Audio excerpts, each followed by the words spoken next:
ওগো চাঁদ তুমি বলে দাও আমার নবীজি কোথায়।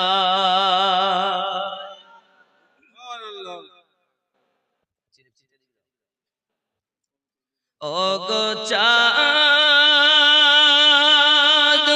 তুমি বলে দাও আমার নবীজি কোথায়। কোথায় গেলে পাবো নবীকে, কোথায় গেলে পাবো নবীকে, পাক নবীজির রওজায়। ওগো চাঁদ তুমি বলে দাও আমার নবীজি কোথায়। জোরে বলুন আকাশের তারকারা মিঠি মিঠি চায়,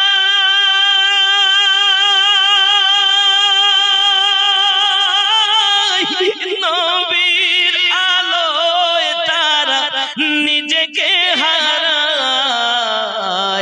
ওগো চাঁদ তুমি বলে দাও আমার নবীজি কোথায়। লাখো লাখো হাজিরা হজ পাকে যায়, আল্লাহর কাবাকে তারা জড়িয়ে কয়। লাখো লাখো হাজিরা হজ পাকে যায়, আল্লাহর কাবাকে তারা জড়িয়ে কয়। ওগো কাবা তুমি বলে দাও আমার নবীজি কোথায়। কোথায় গেলে পাবো নবীকে, কোথায় গেলে পাবো নবীকে, পাক নবীজির রওজায়। ওগো চাঁদ তুমি বলে দাও আমার নবীজি কোথায়। জোরে বলুন নামাজ যদি নামাজীদের মতোই হয় তাহলে ওই নামাজ তাকে কুকর্ম থেকে সরিয়ে রাখবে। কারণ আল্লাহ কখনো মিথ্যা বলেননি, সত্যই বলেছেন। কি বলেছেন? বিসমিল্লাহির রহমানির রহিম ইন্নাস সালাতা তানহা আনিল ফাহশাই ওয়াল মুনকার। নিশ্চয় নামাজ ফাহিশা কর্ম থেকে বাঁচিয়ে রাখে। এই বেটা নামাজও পড়ে আবার কুকর্ম হয়, তার নামাজ সঠিক নয়, নইলে আল্লাহ মনে হয় ভুল কথা বলেছেন। আল্লাহ কি ভুল বলেছেন? আপনাদের কি বিশ্বাস আল্লাহ সঠিক বলেছেন? আসলে আমরা নামাজ যারা পড়তেছি, যে নামাজ আমরা ভেবে রেখেছি, আসলে নামাজের গুরুত্বই বুঝি না, ঠোকা আর ঠুকি করি বাড়ি। আল্লাহ সঠিক বলেছেন আমাদের তো বাবাজি, নামাজ যদি সঠিক হয়, আল্লাহর সঙ্গে বান্দার কথা বার্তারা, আল্লাহর সঙ্গে বান্দির কথাবার্তারা হয়। ঠিক কি না? আব্বাসি আমার সোনা মানিকেরা, পৃথিবী সরজমিনে হযরতে খাতুনে জান্নাত রাদিয়াল্লাহু তাআলা আনহার নামাজ, স্বামীর নামাজ যেমন, বিবির নামাজ কেমন? স্বামী যদি এমন নামাজ পড়ে, বিবি কেমন নামাজ পড়েছেন? শুধু কি তাই, আব্বা আমার জিন্দেগিতে মাওলাই কায়নাতের কোন ওয়াক্তের নামাজ কাজা হয় না বাবা। একদা আমার আল্লাহ পাকের হাবিব, আমাদের নবী, দয়াল নবী আমার নামাজ আদায় করে এসেছেন, মাওলাই কায়নাতের জাং মোবারকায় মাথা দিয়ে আপনার নয়ন মোবারকা বন্ধ করে নিয়েছেন। এমনি সমাতে মাওলাই কায়নাত রাসূলে পাকের খেদমত করতেছেন, রাসূলে পাকের জিয়ারত করতেছেন, আকাশে সূর্যের দিকে দেখতেছেন, নবী পাকের চেহারা মুবারাকা দেখতেছেন। আয় আমার রব, যদি আমি খেদমত করি, আসরের নামাজ হয় না, আর যদি আসরের নামাজ পড়ি তাহলে মুস্তাফার খেদমত হয় না, আমি আলী করি তো এখন কি করি? বাবাজি, মহান আল্লাহ পাক রব্বুল ইজ্জত আমার নবীকে কতটা পাওয়ার দিয়েছেন। নবী রাজি তো আল্লাহ রাজি। নবী রাজি হলে আল্লাহ রাজি হবে, ঠিক না বন্ধু আমার? হযরত আলী কারামাল্লাহু ওয়াজহুল কারীম খেদমতে থাকলেন, একবারও যাচ্ছেন না নামাজের দিকে। যদি নামাজে যাই তাহলে খেদমত হবে না, আর খেদমত যদি না হয় আল্লাহ পাওয়া যাবে না। বাবাজি আমার ফরজ আইন নামাজ তিনি তারাক করছেন মুস্তাফার খেদমতে। বাবাজি, খেদমতে আল্লাহ পাওয়া যায়, বিয়াদবে শয়তান পাওয়া যায়। খেদমতে আল্লাহ ওয়ালা হয় আর বিয়াদবে শয়তান ওয়ালা হয়, ঠিক কি না বলেন? কি নাম? মিজানুর রহমান। কত, 500 না 400? কত আছে? 500ই আছে না বেশি? 500 টাকা আল্লাহ কবুল করেন। মিজানুর রহমান বাবাজি আমার, পয়সা আপনারা দিবেন অবশ্যই মসজিদের জন্য। আমি এখনো চাওয়া শুরু করিনি, এই হাত দিয়ে আল্লাহর কাবা ধরেছি। উস্তুনে হান্নানা একটা পাথর আকার আছে, মানে মুফতি সাহেবের কাছে শুনবেন, উনিও গিয়েছিলেন ওমরাতে। তো যাই হোক, উনি কিছুদিন হলে না আসেন। উস্তুনে হান্নানা যে একটা পাথর আকারে আছে, সেটা একদম পাথর বলতে একদম পিলিয়ার আকারে করে রেখেছেন। ওই পিলিয়ার, সেটাকেও ধরেছি, যে পিলিয়ার আমার নবীর জন্য কেঁদেছিল, যে গাছ, যে খেজুরের ডাল, উস্তুনে হান্নানা আমার রাসূলে পাকের জন্য কেঁদেছিল, এখনো রেখেছে, কিন্তু পিলিয়ার আকারে রেখেছে। এমনি তো আপনি পাবেন না রিয়াজুল জান্নাতে, এখন আবার অ্যাপসের মাধ্যমে আপনাকে কি করতে হবে, তারপরে আপনি রিয়াজুল জান্নাতে আসার পথে আপনি ওই পিলিয়ার দেখতে পাবেন। আব্বা আমার দোয়া করব আপনাদের জন্য, যে হাতে আল্লাহর খানায় কাবা স্পর্শ করেছি, ধরেছি, সে হাতে ইনশাআল্লাহ আপনাদের কাছে আমি চাইবো, এমন কোন মার্দে মুজাহিদ আছে, মায়ের জন্য, আব্বার জন্য, দাদা দাদির জন্য, নিজের সন্তানের জন্য, যদি একটি বাচ্চা, একটি সন্তান, একটি মা অন্তত পক্ষে কিছু না দিল 20,786 টাকা দোয়া চাইবো সবারই জন্য। তবে এটা একজনের কাছে আমার দাবি, আর 5 পাঞ্জাতানে মিল থাকতে হবে। এটা চাইবো আমি 30 জনের কাছে, 5 পাঞ্জাতান, কারণ পাঞ্জাতান বিহীন কিছুই নাই। কথা বুঝতে পেরেছেন? ইবাদত বান্দাগিতে আছে। যাই হোক, আগিয়ে চলুন, জোরে বলুন সুবহানাল্লাহ। ও গো মোদের দয়ার নবী, তুমি মোদের সাহারা, তোমায় ছাড়া রইতে পারি না। ঠিক কি না? মাওলাই কায়নাত কারামাল্লাহু ওয়াজহুল কারীম সূর্যের দিকে তাকাতে তাকাতে, মুস্তাফা জান রহমতের খেদমত করতে করতে সূর্য অস্তমিত হয়ে গেল, আসরের টাইম আপনার চলে গেল। এমন সময় চোখ দিয়ে পানি ঝরতেছে, আমি আসরের নামাজ পড়লাম না, আমার নামাজ পড়া হলো না। এমন সময় আমার রাসূল পাক বলেন, আলী কেন তুমি কাঁদো? হুজুর আমি নামাজ পড়ি নাই, নামাজের মোহাব্বতে আমি কাঁদি। আমার আলী রাদিয়াল্লাহু তাআলা আনহুকে রাসূল আমার বলেন, তুমি নামাজ আদায় করবে না কাজা করবে? দরুদি আমি নামাজ আদায় করতে চাই, কারণ আমি জানি আপনি এমন দয়াল। একবার যদি বলেন আল্লাহ পাক ডুবন্ত সূর্য আপনার ওসিলায় ফেরত দেবে। সুবহানাল্লাহ। আমরা কি বলি? নবী কিছুই মানে আমাদের মতো মানুষ কিছু বলে, নবী কিছুই জানে না। যদি বলেন নাউজুবিল্লাহ। নাউজুবিল্লাহ। আর আহলে পাকদের আকীদা, সাহাবায়ে কিরামদের আকীদা, খোলাফায়ে রাশিদিনদের আকীদা কত সুন্দর।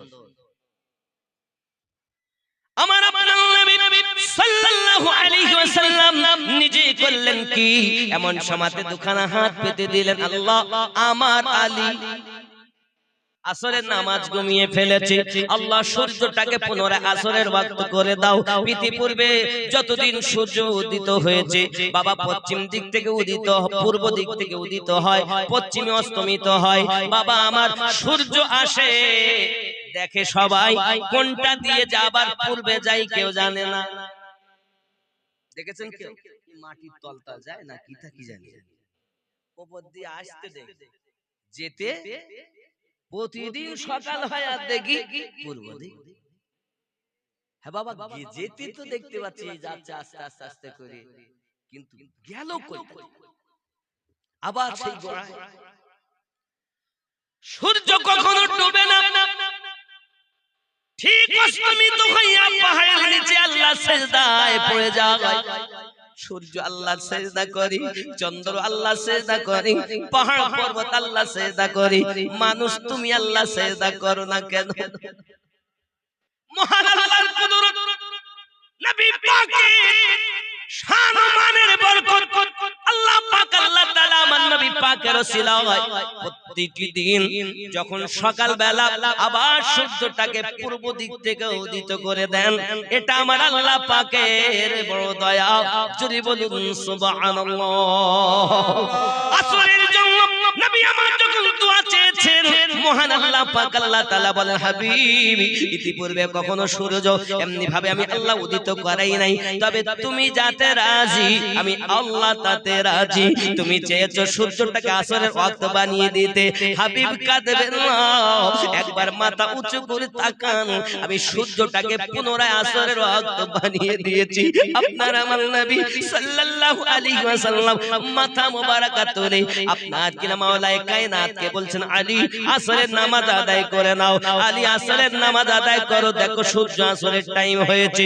আমার আলী আপনার আমার আহলে বায়াতের দারোমাদার মাওলায়ে কায়নাত শরীফ খোদা কারমাল ওয়াজহুল কারীম নামাজের জন্য দাঁড়িয়েছেন, নামাজ পড়তেছেন। বাবা যারা নামাজে গেলে আল্লাহর সঙ্গে দিদার লাভ হয়। কেউ জিজ্ঞাসা করেছিল, আলী তুমি কি না আল্লাহর দিদার করেছো? নামাজে গিয়ে কখন আল্লাহ দেখেছেন? মাওলায়ে কায়নাত বলেছিলেন, একটা সিজদা দিয়ে আমি বসি, দ্বিতীয় সিজদা তত সময় আমি আলী দেই না যত সময় আমার রবের দিদার না হয়। সুবহানাল্লাহ। হে যুবক, আমার মা খালা শুনে নিন, রাতের বেলা আমার আপনার নবী সাল্লাল্লাহু আলাইহি ওয়াসাল্লামের কন্যা খাতুনে জান্নাত সালামুল্লাহি আলাইহা, উনি আর নামাজটা দুনিয়ার জমিনে কেমন ছিল বাবা? আল্লাহ পাকের নবীর কন্যার নামাজ, এই যুবক আমার জীবনে তাহাজ্জুদ নামাজ তার কাজা হয়নি। আম্মা জান ফাতেমা জোহরা সালামুল্লাহি আলাইহা, তিনি আপনার করতেন কি? নামাজ রাতের বেলাতে আপনাকে ইবাদত বندگی করতেন, নামাজের সিজদা দিতেন। রাত প্রভাত হয়ে যেত, মুয়াজ্জিন আযান দিয়েছেন, আযানের ধ্বনি কানে এসে গেছে। হযরতে খাতুনে জান্নাত সালামুল্লাহি আলাইহা আল্লাহ পাকের দরবারে হাত উঠিয়ে বলতেছেন, মালিক রাতটাকে তুমি এত ছোট বানাইয়া দিয়েছো, আমি ফাতিমা শুধু একবার সুবহানা রাব্বিয়াল আলা বলেছি আর ফজরের আযান হয়ে গেছে। আয় আমার রব, তুমি আমি ফাতিমার জিন্দেগি হায়াত যত দিয়েছো, ওই হায়াত পরিমাণ যদি একটি রাত বানিয়ে দিতে, আমি ফাতিমা তোমার ইবাদত করে করে আমার বেকার আর মনটাকে সান্ত্বনা দিতাম।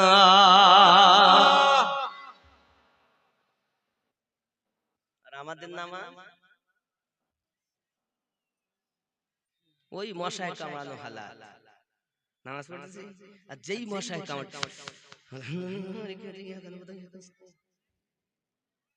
নামাজের ভিতরে তোমায় মশায় কামড়, মশা তুমি আগে মারো, রুকু সিজদা ফেলে নামাজ হইল না রে তোর। এই নামাজ হলে হবে না বন্ধুরে আমার, খাতুনে জান্নাত সালামুল্লাহি আলাইহার ইবাদত বান্দেগি রাত ভর এমন ছিল বাবা। শুধু তাই নয়, তিনি নামাজ পড়েছেন, নামাজের ভিতরে সিজদা দিয়ে আল্লাহ পাক তার সিজদার বিনিময়ে জান্নাতি খাবার দিয়েছেন। আমার জননী মা খালা পেটের সন্তান নামাজি হয় না, পেটের সন্তান আল্লাহ আল্লাহ করে না, তার কারণ মায়ের হক 3 বার, পিতার হক হলো 1 বার। যদি মা হয় ভালো, সন্তান হবে ভালো। মনে রাখুন, যদি পুরুষ হয় নেককার, তাহলে আল্লাহর রহমত দরজা পর্যন্ত আসে। আর যদি মা নেককারিনী হয়, তাহলে তার এই নেককারি আপনার কিনা বংশের পর বংশ হয়ে যায়। ঠিক নেই? মা যদি ভালো হয়, আমার মা খালা শুনে নিন, রাতের বেলা নাম আমার আমিনুদ্দিন আলী। দুটি কথা আপনাদেরকেও বলি, শুটিং শাটিং ফিটিং, কাঁধে মেরেছে সিফটি পিনার হুকিং, ঘাড়ে ঝুলিয়েছে ধেনাচিকা ছোট একটি ব্যাগ। চৌদুয়ারের যুবকেরা ঘুরে ঘুরে আমার দিকে দেখ, লাম খালি মিম খালি নুনের পেটে 1 নোক্তা, উরমা ফাঁকা নিমতলা খালি কপালেতে 1 নোক্তা। মনে হয় এমন জিনিস আপনাদের এখানে নাই। আমার মা খালা খুব ভালো করে মাথায় রাখুন, আম্মা জান ফাতেমা জোহরা রাদিয়াল্লাহু তাআলা আনহা এমন নামাজ সিজদা দিয়েছেন বাবা। কিতাবের ভিতরে আসতেছে হযরত আলী কারামাল্লাহু ওয়াজহুল কারীম পৃথিবীর সরজমিনে আপনার কিনা এসেছেন বাড়িতে। আসার পরে আম্মা জান জিজ্ঞাসা করছেন, স্বামী আমার, কেন আপনি এত চিন্তায় চিন্তিত, কেন আপনি এত ভেঙে পড়লেন? সঙ্গে সঙ্গে বলছেন, ফাতেমা আমি চলে গিয়েছিলাম আজ রাসূল পাকের সঙ্গে উসমান জিন নুরাইনের বাড়িতে দাওয়াত খেতে। আই ফাতেমা, আমার দয়ালের কদম মোবারক মসজিদ নববী থেকে উসমান জিন নুরাইন রাদিয়াল্লাহু তাআলা আনহুর ঘর মোবারক পর্যন্ত যত কদম হয়েছে, ততটি কদমের বিনিময়ে কয়েদখানা থেকে কয়েদি আজাদ করে দিয়েছে। আমি আলী অর্থ নাই, খেতে দিতে পারি না, দাওয়াত খাওয়াইতে পারলাম না, আবার এত নেকি কামাতে পারলাম না। আমার থেকে নেকি তো উসমান জিন নুরাইন বেশি কামিয়ে নিয়েছেন। সাহাবায়ে কেরামদের মাঝে প্রতিযোগিতা হতো কে কত নেকি কামাইতে পারে।